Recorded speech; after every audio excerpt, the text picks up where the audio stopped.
Welcome to my review for Spongebob Squarepants featuring Nicktoons Globs of Doom. This wee title was almost an acceptable game. What I mean by acceptable, I mean good enough for what it was trying to do. Take some generic gameplay and have it supported by a cast of recognizable Nickelodeon characters. Now you know it's bad when generic gameplay being held up by the cast is the best part of the game.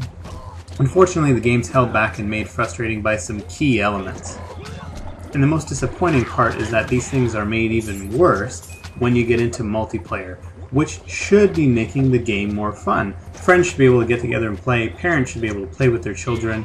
Going through these linear, straightforward stages, having some simple beat-em-up action. This action takes place as Spongebob and the rest of the cast in the game try to save their respective worlds against these globs of doom. And they do so by running around and punching them, and they each have special abilities, although none of them are really all that special. For the most part, they each have a different type of gun that turn these bad guys into a form that makes them a one-hit kill, basically, to make it easier to get through them. And the special move has to get charged up as you're playing along. Some of them, unfortunately, they don't even have a ranged weapon, so you have to be in close proximity to use it, which makes it even sillier to want to choose to be that character as you're playing through the levels. And the enemies you face repeat a lot. Most of the ones that you see at the beginning, you're going to see throughout the entire game. At best, they end up with some armor that they end up wearing, making them a little tougher to kill in the later stages. The boss fights, at least, are pretty unique. You get a different type of boss for each of the worlds that you end up visiting, but despite the fact that how you have to take the bosses out varies, it's still not very interesting on how you need to take them out.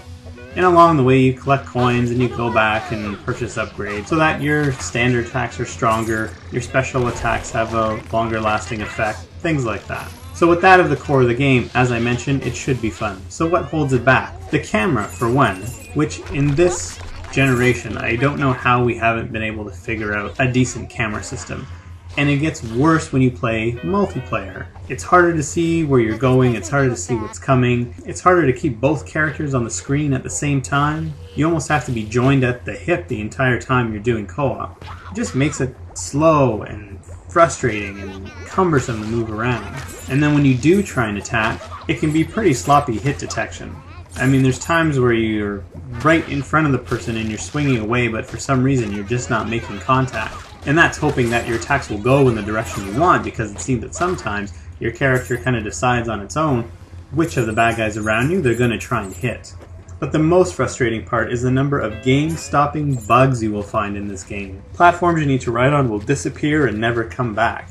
The game will freeze one time, and I say one time while I was playing it, although I have noticed that other players have experienced this same bug. Everything was going well, I got through a level, the autosave feature kicked in, and then when I quit and tried to come back to play later, the save file was somehow corrupted. The game just corrupts its own save files. There was no question about it that I was going to be giving this game a bad review at that point. The levels are very repetitive, with not a lot of creativity to them. The only glimmer of interest in the level seems to come around in around the last world, but it's a matter of too little too late at that point. And the only time they change up what you're doing seems to be at the very last boss fight. Globs of Doom took what should have been a fun game to play co-op with my kids and turned it into an experience where you could barely see what you were doing, and when you could see what you're doing, you were hoping that it was going to work properly.